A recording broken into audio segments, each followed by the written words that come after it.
مولاي صل وسلم دائما أبدا على حبيب আসসালামু আলাইকুম ওরহমতুল্লাহি ওবরাকাতুহ নাহমাদুহু ওয়া নুসাল্লি ওয়া নুসাল্লিমু আলা রাসূলিল কারীম আম্মা বা'দ। দূরে এবং কাছে, দেশে এবং প্রবাসে যেখান থেকে আপনাদের প্রিয় অনুষ্ঠান শাহনশাহ জিয়াউল হক মাইজ ভান্ডারী ট্রাস্ট কর্তৃক আয়োজিত আলোকধারা দেখছেন, সকলকে জানাচ্ছি আন্তরিক শুভেচ্ছা এবং মোবারকবাদ। দর্শক, প্রতিদিনকার মতো আমরাও আজকে আমাদের এই পর্বকে 3টি সেগমেন্টে সাজিয়েছি এবং 3টি সেগমেন্টের পরবর্তীতে আরও বিশেষ একটি সেগমেন্ট রয়েছে। তো 3টি সেগমেন্ট যথাক্রমে সাধারণ বিষয়ক আলোচনা, তাসাউফ বিষয়ক আলোচনা, সুফি জীবনী এবং সেই স্পেশাল সেগমেন্ট হচ্ছে রুহের আয়না। তো আমরা আজকে অনুষ্ঠানে যাওয়ার আগে আজকে আমাদের যিনি অতিথি হিসাবে আমন্ত্রিত হয়ে এসেছেন এবং আপনাদের মনের খোরাক দান করার জন্যে, আপনাদের মনের করে জমে থাকা প্রশ্নগুলোর উত্তর দেওয়ার জন্যে যিনি তাশরিফ রেখেছেন তার সাথে পরিচয় করিয়ে দিচ্ছি। ঢাকা বিশ্ববিদ্যালয়ের ইসলামিক স্টাডিজ বিভাগের সহযোগী অধ্যাপক জনাব শেখ ডক্টর মাসুম বাকি বিল্লাহ আল কাদরি। আসসালামু আলাইকুম রহমতুল্লাহ। ওয়ালাইকুম সালাম রহমতুল্লাহ বরকাতুহ। প্রিয় দর্শক, চলুন আমরা স্ক্রিনে দেখে আসি আজকে যে বিষয়টি নিয়ে আমরা আলোচনা করব সেই বিষয়টি। مولاي صل وسلم دائما জ্ঞানী সভ্যতার আলো, আর সেই আলোর পথেই মানুষকে আহ্বান জানায় ইসলাম। কোরআন মানুষকে শুধু বিশ্বাস করতে নয়, বরং চিন্তা করতে, পর্যবেক্ষণ করতে এবং সৃষ্টি জগতের রহস্য অন্বেষণ করতে উদ্বুদ্ধ করে। প্রকৃতির প্রতিটি সৃষ্টি, মহাকাশের বিস্ময়, পৃথিবীর বৈচিত্র্য সবকিছুই মানুষের জন্য গবেষণা ও উপলব্ধির ক্ষেত্র। ইসলাম শিক্ষা দেয়, জ্ঞান অর্জন মানুষের মর্যাদা বৃদ্ধি করে এবং মানব কল্যাণের পথ উন্মুক্ত করে। এই আদর্শ থেকেই মুসলিম মনীষীরা চিকিৎসা বিজ্ঞান, গণিত, জ্যোতির্বিজ্ঞান, পদার্থবিদ্যা ও রসায়নের মতো নানা ক্ষেত্রে বিশ্ব সভ্যতাকে সমৃদ্ধ করেছেন। তাই ইসলাম ও বিজ্ঞান একে অপরের প্রতিদ্বন্দ্বী নয়, বরং সত্যের অনুসন্ধানে তারা একই পথের সহযাত্রী। জ্ঞান, গবেষণা ও নৈতিকতার সমন্বয়েই গড়ে ওঠে একটি আলোকিত সমাজ, আর সেই পথ নির্দেশনাই দেয় ইসলাম। ধন্যবাদ দর্শক, আমাদের সাথে থাকবার জন্য। আমরা দেখে নিলাম আজকের বিষয়। আজকের বিষয় হচ্ছে জ্ঞান বিজ্ঞানে প্রতি উদ্বুদ্ধকরণে ইসলাম। ইসলাম কিন্তু সর্বোচ্চ জ্ঞান ভিত্তিক, বিজ্ঞান ভিত্তিক একটি ধর্ম। এটি কোনো মনে যেটা আসলো সেটা বলা কিংবা অনুমান ভিত্তিক কোনো কথা বলার মতো ধর্ম ইসলাম নয়। এবং ইসলামের যেই মূল কিতাব, যে আসমানি কিতাব নিয়ে ইসলাম গঠিত হয়েছে, পবিত্র কালামুল্লাহ শরীফ কোরআনুল কারীম, এটি হচ্ছে বিজ্ঞানময় একটি গ্রন্থ, যা স্বয়ং আল্লাহ রাব্বুল আলামিন কোরআনে ঘোষণা করেছেন। তো আজকে আমি মোহতারাম ডক্টর শেখ মাসুম বাকি বিল্লাহ আপনার সাথে এই বিষয়টা নিয়ে আজকে কথা বলবো যে জ্ঞান বিজ্ঞানের প্রতি একটা সময়ে আমাদের যারা ধর্মীয় বেত্তা যারা ছিলেন তারা বিভিন্নভাবে জ্ঞান অর্জন করেছেন, কিন্তু বিজ্ঞান মনস্ক কেউ ছিলেন, কেউ আবার বিজ্ঞানকে পছন্দ করতেন না। তো কোরআন এবং হাদিসের আলোকে জ্ঞান এর সাথে সাথে বিজ্ঞান চর্চার বিষয়ে কতটুকু গুরুত্ব দেওয়া হয়েছে সে বিষয়ে নিয়ে একটু বলবেন। আলহামদুলিল্লাহ রাব্বিল আলামিন ওয়াসসালাতু ওয়াসসালামু আলা আশরাফিল আমবিয়া ওয়াল মুরসালিন ওয়া আলা আলিহি ওয়া আসহাবিহি আজমাইন। অত্যন্ত গুরুত্বপূর্ণ একটি বিষয় জ্ঞান বিজ্ঞান চর্চা, বা এক্ষেত্রে ইসলামের যে বক্তব্য। দেখুন, জ্ঞান এবং বিজ্ঞান শব্দ দুটোর মধ্যে স্তর ভিত্তিক একটু পার্থক্য আছে। জ্ঞান হচ্ছে যেটি নলেজ বা ইনফরমেশন যেটিকে আমরা বলি, আর বিজ্ঞান হচ্ছে যেটি বিশেষায়িত জ্ঞান, যেটি বিশেষ জ্ঞান, যেটি উইজডম বলা যায়। এবং আরবিতে কোরআন মাজিদে যেটি হিকমত শব্দ আল্লাহ রাব্বুল আলামিন ব্যবহার করেছেন। তো আমরা দেখি কোরআন মাজিদে ইসলামের যে বিধিবিধান আসছে। দেখুন, ইসলাম তো তথাকথিত কোনো আসলে ধর্ম না, আমরা যেটাকে ধর্ম মিন করি, যেটাকে আসলে সেরকম না। ইসলাম হচ্ছে মানব জাতির এই জীবন বিধান বা সংবিধান, অর্থাৎ এই সৃষ্টি জগতে একজন মানুষ তার জীবদ্দশায় কীভাবে পরিচালিত হবে তার গোটা যে গাইডলাইন, এই গাইডলাইনটাকে আমরা ইসলাম বলে থাকি, এটি জীবন বিধান। তো জীবন বিধান সেটি বাস্তবিকভাবে রূপদান করার জন্য জ্ঞান চর্চা এবং বিজ্ঞানের কোনো বিকল্প নেই। দেখুন, আল্লাহ রাব্বুল আলামিন আমাদেরকে যে সংবিধানটি পাঠিয়েছেন কোরআন, সে কোরআন পাঠানোর প্রথম যে শব্দটি তিনি আমাদেরকে বলেছেন ইকরা, মানে তিনি পড়তে বলেছেন, জ্ঞান অর্জন করতে বলেছেন। শুধু তাই নয়, তিনি বলেছেন হাল ইয়াস্তাবিল্লাযিনা ইয়ালামুনা ওয়াল্লাযিনা লা ইয়ালামুন। তিনি বরং জ্ঞানের উদ্বুদ্ধই করেন নাই, বরং আমাদেরকে প্রশ্ন ছুড়ে দিয়েছেন। সৃষ্টিকর্তা আমাদেরকে প্রশ্ন ছুড়ে দিয়েছেন যে তোমরা কি বলতে পারো যারা জ্ঞানী এবং যারা জ্ঞানী না তারা কি কখনো এক হতে পারে? অর্থাৎ তারা কখনোই এক হতে পারে না, এটি আল্লাহ রাব্বুল আলামিনের সিদ্ধান্ত। শুধু তাই নয়, আপনি দেখেন রসুল পাক সাল্লাল্লাহু আলাইহি সাল্লাম ইসলামের যে প্রথম যুদ্ধ বদরের যুদ্ধে বিজয়ী হওয়ার পরে ওনার হাতে যখন মুসলিম সেনাবাহিনীর হাতে 70 জন কাফের মুশরিকরা যখন বন্দী হয়ে মদিনায় আসলো, তো মদিনায় আসার পরে আমরা দেখি গোটা বিশ্বে ইতিহাস আমাদেরকে যেটি বলে যে যুদ্ধের পরে বন্দী যারা থাকে তাদেরকে নির্যাতন করা হয়, জুলুম করা হয়, বা বিভিন্ন মুক্তিপণের মাধ্যমে মুক্তি দেওয়া হয় নানা শর্তে, নানা চুক্তির মাধ্যমে। কিন্তু আল্লাহ রাসূল সাল্লাল্লাহু আলাইহি ওয়াসাল্লাম এখানে পৃথিবীর ইতিহাসে ঐতিহাসিকভাবে চমৎকার একটি সিদ্ধান্ত নিয়েছিলেন। আজ থেকে 1500 বছর আগে তিনি বলেছিলেন, তোমাদের মধ্যে কেউ কি জ্ঞানী আছো? তোমাদের মধ্যে কেউ কি অক্ষর জ্ঞান সম্পন্ন ব্যক্তি আছো? তখন তাদের মধ্যে কেউ কেউ বলল, হুজুর আমি অক্ষর জ্ঞান সম্পন্ন, আমি শিক্ষা দিতে জানি। তিনি বললেন, ঠিক আছে, মদিনার 10 জন শিশুকে তুমি জ্ঞান দান করবে, অক্ষর শিখাবে, এটি হবে তোমার জন্য মুক্তিপণ। সুবহানাল্লাহ। তাহলে আসলে জ্ঞান চর্চা বা বিজ্ঞান ইসলাম উদ্বুদ্ধ করে না, ব্যাপারটা এমন না, বরং ইসলামী বিজ্ঞানময় ইসলাম, কোরআন বিজ্ঞানময় ইসলাম। আল্লাহ রসুলের প্রত্যেকটা হাদিস আপনি যদি একটু গবেষণা করেন তার পিছনে একটা বিশেষ জ্ঞান খুঁজে পাবেন মানব কল্যাণের জন্য।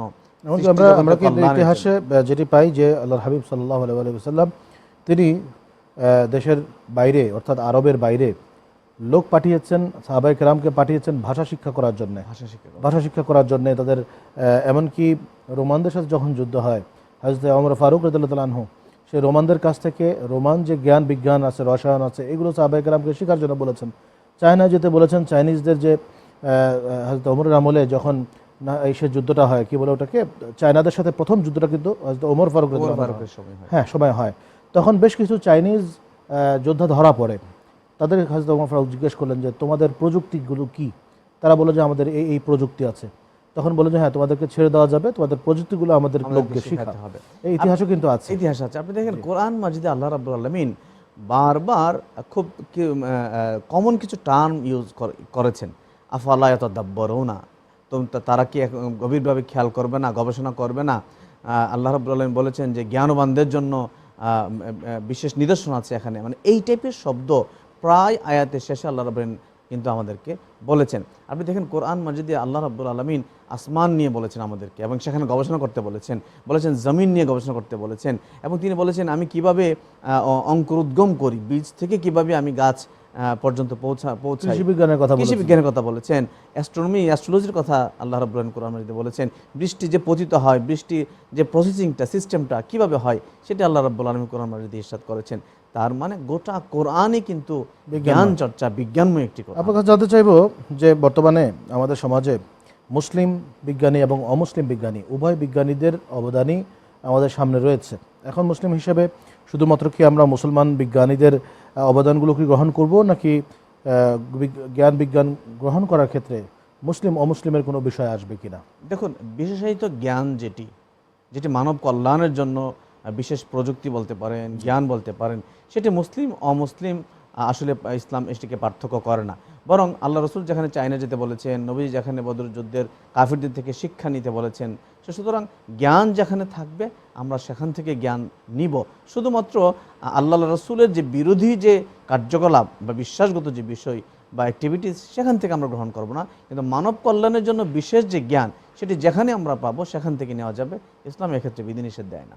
একটা বিষয় হচ্ছে যে বর্তমানে দেখা যায় যে জ্ঞান বিজ্ঞান চর্চা যারা করছে, আমাদের দেশের গণ্ডি থেকে যদি আমরা বলি যে আমরা যারা ধর্ম নিয়ে চর্চা বেশি করি, আমাদের ভিতরে বিজ্ঞান চর্চার মন মানসিকতা অনেক হারে কম। বস্তুত যারা ধর্মীয় শিক্ষার বিপরীতে জেনারেল শিক্ষায় শিক্ষিত হচ্ছেন, তাদের ভিতরে বিজ্ঞান চর্চার স্পৃহা বেশি। আর যদি ধর্মের দিক থেকে বলি, জাতিগত দিক থেকে, মুসলমানদের থেকে বর্তমানে অমুসলমান যারা রয়েছেন তাদের প্রতি, তাদের বিজ্ঞানের প্রতি আগ্রহটা বেশি। এটা থেকে ফিরে আসা, আপনার এই কথার সাথে আমি অনেকটাই একমত। কিন্তু এটার পেছনে যে কারণটা, ব্যাকগ্রাউন্ডটা যদি আমরা খেয়াল করি, আমি শুরুতে বলেছিলাম যে আমরা মুসলিমরা ইসলামকে শুধু ধর্ম মনে করি। আমরা মনে করছি 5 ওয়াক্ত নামাজ হচ্ছে ইসলাম, আমরা মনে করছি 1 মাস রোজা রাখাটাই ইসলাম, সালাম দেওয়াটাই ইসলাম, পাগড়ি টুপি পাঞ্জাবি পরাটাই ইসলাম। আমরা ইসলামটাকে শুধু কিছু কার্যাবলীর মধ্যে নির্দিষ্ট করে রেখেছি, কিন্তু ইসলাম কিন্তু এটি না। ইসলাম হচ্ছে জীবন বিধান। ইসলাম হচ্ছে আমি ভালো থাকবো কিভাবে, আমার পাশের মানুষটির সাথে আমার ব্যবহার হবে কিভাবে, আমি গোটা আসমান জমিনের মানুষের কল্যাণে কীভাবে ব্যবহার করতে পারবো, সেই যে জ্ঞান চর্চা এবং সেই সিস্টেম, সেটি হচ্ছে ইসলাম। এটি একটি দিন। সুতরাং আমরা আসলে এই ধারণা থেকে বের হওয়া লাগবে। আপনি দেখেন, যখন স্পেন বিজয় হয়েছিল মুসলমানদের আব্বাসী খিলাফতে, উমাইয়া খিলাফতের সময়, তো স্পেন বিজয়ের সময় কর্ডোবা ছিল তখনকার রাজধানী। কর্ডোবাতে তখন রাস্তায় আপনার লাইট জ্বলতো, তখন এর 700 বছর পরে লন্ডনের রাস্তায় লাইট জ্বলে। অর্থাৎ মুসলমানদের শাসন মানে স্পেন বিজয়ের পরে স্পেন এত জ্ঞান বিজ্ঞান চর্চায় এত উৎকর্ষ সাধিত হয়েছিল যে তার 500, 600, 700 বছর পরে এসে ইউরোপ সেটিকে গ্রহণ করেছে। সুতরাং আমাদের তো ইতিহাস আছে, আমাদের ঐতিহ্য আছে, আমরা বিজ্ঞান চর্চায় এগিয়েছিলাম, কিন্তু আস্তে আস্তে কেন যেন আমরা পিছিয়ে চলে আসছি। এই যখন থেকে শাসকরা যখন আমোদ প্রতি প্রিয় হয়ে গেল, বা শুধু নামাজ রোজার মধ্যেই এটাকে ইসলামটাকে ইয়ে করে ফেললেন, তখনই আসলে আমরা বিজ্ঞান চর্চা থেকে বের হয়ে চলে আসছি। কিন্তু ইসলাম, আল্লাহ রসুলের হাদিস এবং উমাইয়া খেলাফতের স্পেন বিজয় থেকে আমরা দেখি যে না, বিশেষ করে আপনি দেখেন প্রথম যদি কয়েকজন আমি বড় বড় বিজ্ঞানীদেরকে বলি, মুসলিম বিজ্ঞানী জাবির ইবনে হাইয়ান, যাকে রসায়ন শাস্ত্রের জনক বলা হয়, আল খারিজমি বীজগণিতের জনক বলা হয়, ইবনে হিসান, তারপর আল জাহরাভি আধুনিক শল্য চিকিৎসের জনক যাকে বলা হয়, ফিরনাস যিনি প্লেন আবিষ্কারের জনক ছিলেন, আল বিরুনি, ওমর খয়াম, এরা সবাই কিন্তু মুসলিম বিজ্ঞানী ছিলেন এবং এরা ওই সময়টাতে ছিলেন যখন স্পেন মুসলমানরা শাসন করছিলেন। কিন্তু আমরা দুঃখের বিষয় যে আমরা সেখান থেকে দূরে চলে আসছি। এই সমস্ত প্রযুক্তি বিজ্ঞান এখন আমাদের অমুসলিম যারা তাদের হাতে চলে গিয়েছে। আমাদের সেই সোনালী যুগে আসলে আমাদের ফিরে আসা উচিত। আসলে আমাদের সমস্যা হচ্ছে যে আমাদের সমাজে যারা আমরা ধর্মীয় পড়াশোনা নিয়ে এগোচ্ছি সামনের দিকে, আমাদেরকে একটা যুগে ওই যুজুর ভয়টা ঢুকিয়ে দেওয়া হয়েছে, ওইটা আর এখনও বের হচ্ছে না। সে হচ্ছে জ্ঞান বিজ্ঞান চর্চা করলে ধর্মীয় চর্চা থেকে দূরে সরে যাবে, আর ধর্মীয় চর্চা থেকে দূরে সরে গেলে তোমরা জাহান্নামে চলে যাবে। এই যে একটা ভয় মানুষের ভিতরে, হযরতে মাওলা আলী শেরে খোদা জ্ঞান বিজ্ঞানের দিক থেকে তিনি সবচেয়ে এগিয়ে ছিলেন সাহাবায়ে কেরামের মধ্যে, এবং অঙ্কশাস্ত্র, গণিত শাস্ত্র এটার ভিতরে এগিয়ে ছিলেন হযরতে মাওলা আলী। রসায়ন শাস্ত্রে হযরতে মাওলা আলী শের, ইভেন ইতিহাস এটা লিখে ফিলোসফার্স স্টোন নামে একটা কিতাব আছে, সেই কিতাবের ভিতরে লেখা আছে যে হযরতে মাওলা আলী শের খুদা তিনি তার পূর্বপুরুষ হযরতে ইব্রাহিম আলাইহিস সালামের কাছ থেকে একটা জ্ঞান লাভ করেছিলেন। সেই জ্ঞানটা হচ্ছে স্বর্ণ কিভাবে কেমিক্যালি তৈরি করতে হয়। তা স্বর্ণ তৈরি করার যে ফর্মুলা, এটা সর্বপ্রথম আবিষ্কার করেন হযরতে আলী রাদিয়াল্লাহু আনহু। আপনি এখন কি বলেন, এই যে আমরা টেলিভিশনে বসে কথা বলছি, বিজ্ঞানের মাধ্যমে ইসলামকে প্রচার করা সহজতর হয়েছে, এই বিষয়টাকে আপনি কি করেন, কিভাবে নেন? দেখুন, আল্লাহ রাব্বুল আলামিন এটি সুন্নাহ হচ্ছে, পৃথিবী যখন যে বিষয়টির উপর উৎকর্ষ সাধন থাকে, ইসলাম তার সাথে প্রতিযোগিতামূলকভাবে এগিয়ে যায়। যেমন কোরআন যখন নাজিল হয়েছিল তখন পৃথিবী ছিল সাহিত্যের যুগ, এবং কিয়ামত পর্যন্ত যেহেতু এই কোরআন থাকবেন, আল্লাহ রসুলের পর আর কোনো নবী রাসূল আসবেন না, এবং এই কোরআন কিয়ামত পর্যন্ত কিন্তু তার শ্রেষ্ঠত্ব ধরে রাখবে। সেই জন্য আমরা দেখি কোরআনে আল্লাহ রাব্বুল আলামিন সাহিত্যের সর্বশ্রেষ্ঠ উদাহরণ কিন্তু কোরআনে ব্যবহার হয়েছে, এক নাম্বার। নাম্বার 2 হচ্ছে বিজ্ঞান কিয়ামত পর্যন্ত যত উৎকর্ষ সাধন হবে তার সাথে কিন্তু শ্রেষ্ঠত্বের জায়গাটি কিন্তু কোরআনও ধরে রাখবে। তো সেই জন্য আমাদের উচিত হবে যে শুধুমাত্র কাজের মধ্যে ইসলামিক আমাদের মাসআলাগত বিষয় এর মধ্যে নির্দিষ্ট না থেকে, কিছু কার্যকলাপের মধ্যে সীমাবদ্ধ না থেকে, বরং আসমান জমিন নিয়ে চিন্তা করা, গবেষণা করা, বা অনলাইন সিস্টেম নিয়ে করা, তথ্য প্রযুক্তি নিয়ে গবেষণা করা, এবং ইসলাম প্রচারের এই জায়গাগুলোতে আরও বেশি উৎকর্ষ সাধন করা। প্রিয় দর্শক, আমরা চলে যাচ্ছি আমাদের দ্বিতীয় সেগমেন্ট তথা সুফি তত্ত্ব নিয়ে আলোচনা।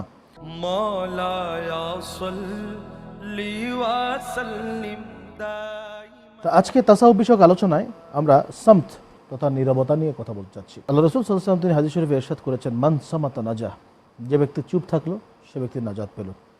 তো এই নাজাতের বিষয়ে বা চুপ থাকার যে ফজিলত, এটি আপনি শরঈ এবং তাসাউফের দৃষ্টিতে কিভাবে ডিসক্রাইব করবেন? আল্লাহ রাব্বুল আলামিনের কোরআনের একটি আয়াত আমি সামনে নিয়ে আসতে চাই। আল্লাহ রাব্বুল আলামিন ইরশাদ করেন, ইয়া আইয়ুহাল্লাযিনা আমানুত্তাকুল্লাহা ওয়া কুলু কাওলান সাদীদা। তিনি বলছেন, হে ঈমানদাররা, তোমরা মুত্তাকি হও এবং সুন্দর সুন্দর কথা বলো, চমৎকার কথা বলো, কল্যাণকর কথা বলো। এই আয়াতের ব্যাখ্যায় নবী সাল্লাল্লাহু আলাইহি ওয়াসাল্লাম ইরশাদ করেন, যে ব্যক্তি আল্লাহ এবং আখিরাতে বিশ্বাস করবে, পরকালে বিশ্বাস করবে, সে যেন ভালো কথা বলে, এবং যদি ভালো কথা বলতে না পারে তাহলে সে যেন নীরব থাকে। সুবহানাল্লাহ। তার মানে আমাদের প্রথম কাজ হবে ভালো কথা বলা। যদি কোনো কারণে সেটি প্রশ্নবিদ্ধ হয়, প্রতিবন্ধকতা সৃষ্টি হয় বা বিশৃঙ্খলার সৃষ্টি হয়, বা কোনোভাবে তার সামর্থ্য সেটি আসছে না, তাহলে সে যেন মন্দ কথা না বলে, বরং সে যেন চুপ থাকে। আপনি দেখেন আল্লাহ রাসূল সাল্লাল্লাহু আলাইহি ওয়াসাল্লামের এই হাদিসের একটি কিন্তু বাস্তবিক রূপরেখা আছে, বাস্তবতা আছে। সেটি হচ্ছে যে যখন একজন মানুষ নীরব থাকবে, তখন তার জবান থেকে মিথ্যা আসবে না, তখন তার মিথ্যা প্রতিশ্রুতি আসবে না, মিথ্যা কথা আসবে না, গালিগালাজ আসবে না, খারাপ কথা আসবে না, বা কারো কটাক্ষ করে কোনো কিছু বলা সেটি আসবে না, কাউকে ছোট করা সেটি আসবে না। অর্থাৎ জবানের মাধ্যমে যে সমস্ত কবিরা গুণাগুলি হয়, সে সমস্ত গুণা একটি কিন্তু সংগঠিত হবে না ওই ব্যক্তি থেকে যে চুপ থাকলো। এই জন্যই হয়তো আল্লাহ রাসূল সাল্লাল্লাহু আলাইহি ওয়াসাল্লাম বলেছেন যে চুপ থাকলো সে নাজাতপ্রাপ্ত হলো। সুবহানাল্লাহ। আরেকটি হাদিস আসছে এই ব্যাপারে, নবীজি বলেন যে ব্যক্তি তার জিহ্বা, তার চোয়াল এবং তার লজ্জাস্থান হেফাজত করলো, আমি তার জন্য জান্নাতের হেফাজতকারী হব বা জিম্মাদারি হব। আপনি দেখেন এখানে দুইটা অঙ্গের কথা নবীজি বলেছেন, এর মধ্যে একটি হচ্ছে জিহ্বা। তার মানে জিহ্বাকে হেফাজত করা মানে হচ্ছে মিথ্যা কথা বলা থেকে সে চুপ থাকবে, আরেকজনের গীবত করা থেকে সে চুপ থাকবে, গালি দেওয়া থেকে সে চুপ থাকবে, আরেকজনকে কটাক্ষ করা থেকে সে চুপ থাকবে, খারাপ ভাষা ব্যবহার করা থেকে সে চুপ থাকবে। এই যে জিহ্বার মাধ্যমে, মানুষের মুখের মাধ্যমে যে সমস্ত গুনাহ হয়, সেখান থেকে সে চুপ থাকা মানে হলো এই সমস্ত গুনাহ থেকে সে বেঁচে থাকবে। আপনি জানেন আল কিযবু উম্মুজ যুনুব বলা হয়, মিথ্যা বলা হচ্ছে সমস্ত গুনাহের মূল বা মা বলা হয়, আর সেটি কিন্তু সংগঠিত হয় কথার মাধ্যমে। আর সে কথাটা যদি আমরা চুপ থাকি বা নীরবতা পালন করি, ভালো কথা না বলতে পারলে, তাহলে এই কবিরা গুনাহ যেটি মিথ্যা বলা, সেখান থেকে কিন্তু একটা মানুষ আরেকটা বিষয় হচ্ছে আউলিয়া কেরাম কিন্তু ম্যাক্সিমাম সময় তারা চুপ থাকেন। যারা সত্যিকার আল্লাহ বলি ধ্যানে মগ্ন থাকেন, সব সময় চলতে ফিরতে বসতে তাদের একটা ধ্যান থাকে যে আমার আল্লাহ দেখছেন আমাকে, কোন কাজে ভুল হয়ে যায়, সেজন্য কিন্তু তাদের ভিতরে এই সামত, অর্থাৎ এটা কিন্তু আসলে একটা, এটা আরেকটা কারণও আছে। কারণ হচ্ছে আল্লাহ রাব্বুল আলামিন কোরআন মাজিদে বলেছেন চিন্তা করার ব্যাপারে তিনি বারবার, ওয়াতাফাক্কারুনা ফি খালকিস সামাওয়াতি ওয়াল আরদ, আসমান এবং জমিন সম্পর্কে তারা গভীরভাবে মনোনিবেশ করে চিন্তা করে। তো যারা খুব গভীর মনোনিবেশ করে, আল্লাহর সৃষ্টি সম্পর্কে চিন্তা করে, নতুন বিষয় নিয়ে উদ্ভাবন করার জন্য গভীর মগ্ন থাকে, তারা আসলে বেশি কথা বলে না। আপনাকে অসংখ্য ধন্যবাদ। প্রিয় দর্শক, আমরা এই মুহূর্তে আমাদের অনুষ্ঠানের তৃতীয় সেগমেন্ট তথা সুফি জীবনীতে চলে যাচ্ছি। মাওলায়া সাল্লি ওয়া সাল্লিম দাইমান। সুফি জীবনীতে আজকে আমরা আলোচনা করছি ইমাম আলী জয়নুল আবেদিন রাদিয়াল্লাহু আনহু, তার জীবনী সম্পর্কে। হযরতে ইমাম জয়নুল আবেদিন তিনি এত পরিমাণ ইবাদত গুজার ছিলেন, যার আরেকটি নাম হচ্ছে ইমাম সাজ্জাদ। তো আজকে মোহতারাম ডক্টর মাসুম বাকিবিল্লাহ, আপনার কাছ থেকে হযরতে ইমাম জয়নুল আবেদিন তার সম্পর্কে জানতে চাই। তিনি এমন একজন আল্লাহ রাসূল সাল্লাল্লাহু আলাইহি সাল্লামের বংশধরদের একজন জ্বলন্ত প্রদীপ। এজন্য বলছি যে কারবালার যে মর্মান্তিক ঘটনাটি ঘটেছে, কারবালার মর্মান্তিক ঘটনার পরে যিনি বেঁচে ফিরে এসেছেন, আল্লাহ রসুলের বংশ পৃথিবীতে বজায় রাখার ক্ষেত্রে যার মাধ্যমে আল্লাহ সেই সুযোগটি করে দিয়েছেন, তিনি হচ্ছেন ইমামে আলী জাইনুল আবেদিন রাদিয়াল্লাহু তাআলা আনহু। তো তিনি, আপনি বলেছেন শুরুতে, এত বেশি ইবাদত গুজার ছিলেন যে ওনার একটা উপাধি ছিলেন সাজ্জাদ, মানে অধিক সিজদাকারী। তিনি এত বেশি সিজদা করতেন, কান্নাকাটি করতেন, যে তার একটা উপাধি হয়ে যায় অধিক সিজদাকারী। উনি কারবালার মাঠে অসুস্থ থাকা অবস্থায় যুদ্ধে অংশগ্রহণ করতে পারেননি, বা নিষেধাজ্ঞা ছিল ওনার আব্বাজানের পক্ষ থেকে, হযরত হুসাইন রাদিয়াল্লাহু তাআলা আনহুর পক্ষ থেকে। এবং সর্বশেষ যুদ্ধ শেষে যখন ওনাদেরকে বন্দি করে জুলুমের মাধ্যমে যখন ইয়াজিদের কাছে নেওয়া হয়, দামেশকে নেওয়া হয়, তখন ইয়াজিদের সামনে গিয়েও কিন্তু তিনি আল্লাহ রসুলের পক্ষে, সত্যের পক্ষে দ্ব্যর্থ কণ্ঠে কিন্তু ইয়াজিদের সামনে তিনি বক্তব্য রেখেছিলেন সেই জালিমের বিপক্ষে, জুলুমের বিপক্ষে। এবং শুধু তাই নয়, পরবর্তীতে তিনি যখন রাজনীতি ছেড়ে মানব সেবার দিকে, কল্যাণের দিকে, জ্ঞান চর্চার দিকে, ইবাদতের দিকে যখন মগ্ন হলেন খুব বেশি, আমরা দেখি উনি ওনার সারা জীবন একটা কাজ খুব গভীরভাবে মনোযোগ দিয়ে করতেন। সেটি হচ্ছে মদিনাতুল মুনাওয়ারায় যারা গরিব, দুস্থ, অসহায়, দরিদ্র মানুষ থাকতেন, তিনি খোঁজ খবর নিয়ে রাতের অন্ধকারে নিজের পিঠে উনি সে গম, আটা বহন করে উনি বাড়িতে পৌঁছে দিতেন, এবং নিষেধ করতেন ওনার পরিচয় যেন প্রকাশ না করে। এবং ওনার জীবদ্দশায় সেটি প্রকাশ হয়নি, ওনার ইন্তিকালের পরে, উফাতের পরে তারপর সেটি প্রকাশ পায় যে উনি এই রাতের অন্ধকারে মানুষের ঘরে ঘরে খাবার পৌঁছে দিতেন। সুবহানাল্লাহ। এবং উনি ওনার যে লেখনী, কবিতা, বক্তব্য, সেটি কিন্তু সহিফে সাজ্জাদিয়া হিসেবে আজও পর্যন্ত পৃথিবীতে আছে। এবং সর্বশেষ খুব হৃদয় বিদারক বিষয়, আল্লাহ রসুল সাল্লাল্লাহু আলাইহি ওয়াসাল্লামের আওলাদদের সাথে আমরা আসলে ভালো ব্যবহার করতে পারি নাই, এবং সর্বশেষ উমাইয়া শাসকদের মাধ্যমে ওনাকেও কিন্তু বিষ প্রয়োগের মাধ্যমে সর্বশেষ ইন্তেকাল করে দেওয়া হয়। শুধু তাই না, ইমাম সাজ্জাদ তিনি কিন্তু কারবালার একমাত্র চাক্ষুষ সাক্ষী ছিলেন, যিনি পরবর্তীতে যার বর্ণনায় আজকে আমরা কারবালার যে ঘটনাগুলো শুনি, বয়ান করি আমরা, একমাত্র এগুলো সব কিছুই কিন্তু ইমাম সাজ্জাদ আলাইহিস সালাম তার যে বর্ণনা, সেই বর্ণনা থেকে আমরা পাই। শুধু তাই না, ইমাম সাজ্জাদ তার বোন হযরতে বিবি জাইনাব, তার থেকেও কিন্তু অনেক কিছু এই ধারা, বিশেষ করে আমাদের সুফি ধারার অনেক রসদ কিন্তু এনাদের কাছ থেকে কিন্তু পাওয়া যায়। আসলে একটা মানুষ তার জীবনে এই ইমামদের জীবনী চর্চা যদি জারি রাখেন, তাদের এক একজনের জীবনীগুলো যদি তারা চর্চা করে নিজেদের জীবনে সেট করতে পারেন, তো ওই ব্যক্তিটি নিঃসন্দেহে একজন সুফি ব্যক্তিতে পরিণত হবে। নবী সাল্লাল্লাহু আলাইহি ওয়াসাল্লাম তো বলেছেন যে আমি তোমাদের কাছে দুইটা জিনিস রেখেছি, একটা হচ্ছে কোরআন আর একটা হচ্ছে সুন্নাহ। পাশাপাশি আল্লাহ রসুল কিন্তু এই হাদিসটার একটু ভিন্নতা আসছে ভিন্ন আরেক জায়গায়। নবী যে আরেক জায়গায় বলেছেন যে আমি দুইটা জিনিস রেখে গেছি তোমাদের কাছে, একটা হচ্ছে কোরআন আর একটা হচ্ছে ইত্রাতি, আমার এই বংশধররা। সুতরাং আমার এই বংশধররাই হচ্ছে আমার সুন্নাহর সর্বশ্রেষ্ঠ উদাহরণ। আমার সুন্নাহটা কেমন বা আমার আইডিওলজি কেমন, এটা যদি দেখতে চাও তাহলে আমার বংশধরদের দেখো, আমার হুসাইনকে দেখো, হাসানকে দেখো, জাইনুল আবেদিনকে দেখো, মোহাম্মদ বাকিরকে দেখো। সুবহানাল্লাহ। সুতরাং সেই দিক থেকে আমরা ওনাদের জীবনী তো দেখি, ওনারা এত বেশি কান্নাকাটি করতেন আল্লাহর কাছে, এত বেশি পরহেজগার ছিলেন, মুত্তাকি ছিলেন, তাকওয়াবান ছিলেন, এবং যখন দেখলেন রাজনীতিটা নষ্ট হয়ে গিয়েছে, খেলাফতটাকে নষ্ট করে দেওয়া হয়েছে, তখন ওনারা বাধ্য হয়ে সেখান থেকে কিন্তু ফিরে আসেন যেন ওই নোংরা রাজনীতি ওনাদের গায়ে পর্যন্ত না লাগে ওনারা। এবং এত বেশি কান্নাকাটি করতেন, একবার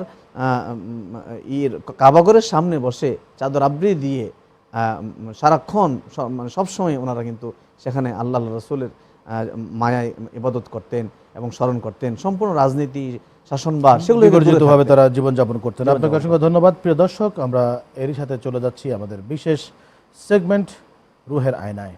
মাওলায়া সাল্লি ওয়া সাল্লিম দাইমান। আমার এক ভাই আজকে ইমেলের মাধ্যমে প্রশ্ন করেছেন যে জনাব, অফিসিয়াল কাজ শেষ করে আমি যখন মসজিদে আসি এই প্যান্ট শার্ট এগুলো নিয়ে নামাজ পড়ি, সেক্ষেত্রে ইসলামের হুকুম কি? ধন্যবাদ সম্মানিত প্রশ্নকর্তা আপনার চমৎকার প্রশ্নের জন্য। আসলে ইসলাম আমাদের কোনো কাজকে ওভাবে কঠিন করে দেয়নি। ইসলাম বলে সতরকে ঢাকার জন্য। তো পুরুষের সতর ঢাকার মাধ্যমে যে কোনো কাপড় পরিধান করে আপনি নামাজ আদায় করতে পারবেন। তবে সেক্ষেত্রে দেখতে হবে শালীনতার মাধ্যমে, শালীন পোশাক যেটি, অর্থাৎ সমাজে প্রচলিত শালীন পোশাক যেটি, সেটির মাধ্যমে যদি সতর আবৃত থাকে সেক্ষেত্রে নামাজ আদায় করার মাধ্যমে কোনো অসুবিধা নাই। আপনাকে অসংখ্য ধন্যবাদ। প্রিয় দর্শক, আপনাদের সকলকে ধন্যবাদ জানাচ্ছি। আজকে যে বিষয়গুলো নিয়ে আমরা আপনাদের সঙ্গে কথা বললাম তা হচ্ছে জ্ঞান বিজ্ঞান।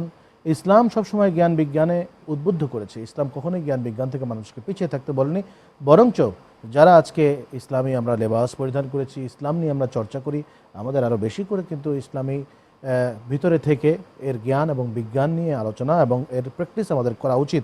সেই সাথে আমরা তাসাউফ বিষয়ক আলোচনায় যে বিষয়টি নিয়ে কথা বলেছি, সামত তথা নীরবতা বজায়, অনেক বিপদ আপদ থেকে কিন্তু আপনি বেঁচে যাবেন যদি আপনার জিহ্বা বা জবানকে আপনি হেফাজত করেন চুপ থাকার মাধ্যমে। এবং সেই সাথে ইমাম জাইনুল আবেদিন তাদের যে জীবনী, সেই জীবনের কিছু অংশ আমরা শুনলাম। তার জীবনী থেকে যে জিনিসটা আমরা উপলব্ধি করি সেটি হচ্ছে রাসূল পাক সাল্লাল্লাহু আলাইহি ওয়াসাল্লামের যেই ঘ্রাণ, যেই সুবাস, যেই নূর, সেটি কিন্তু পরিপূর্ণভাবে বিরাজমান ছিল হযরত ইমাম জাইনুল আবেদিনের ভিতরে। এবং তার সেই নূর আজকে আউলিয়া কেরামের মাঝে আমাদের পর্যন্ত এসেছে, আমাদের এই অনুষ্ঠানে এসেছে, আলোকধারায় এসেছে। তো সেই সাথে আপনাদের সকলকে ধন্যবাদ জানিয়ে আজকে এখানেই বিদায় নিচ্ছি। ভালো থাকবেন, সুস্থ থাকবেন।